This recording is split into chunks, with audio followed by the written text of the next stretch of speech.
În momentele grele din viața noastră trebuie să mergem mai departe. Răul este momentul.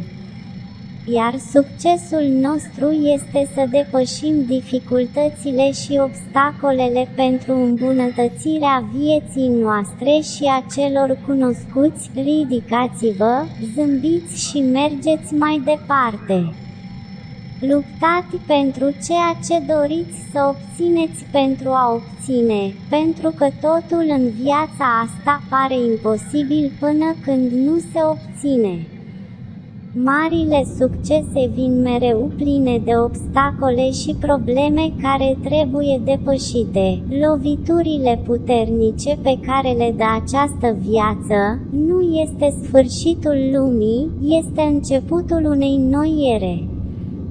Să nu pierdem speranța de a dori ca binele să se întâmple, trebuie să avem credință și să credem că se poate întâmpla.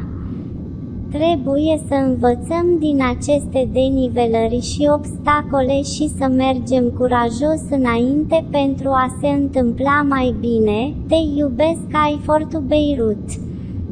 Deoarece de la început iFortu Startup intenționam deja să sugerez linkuri multimedia ale orașului și, deoarece această viață este plină de surprize și dificultăți, vrem să vă trimitem iFortu Beirut, din întreaga lume iFortu toate dorințele noastre adevărate pentru un viitor îndelungat cel mai bun. Abonează-te la iFortu acum, în acest moment. Chiar aici pentru a cunoaște noile videoclipuri și sfaturi cu linkuri de internet din întreaga lume pline de imagini și sunete selectate pentru tine.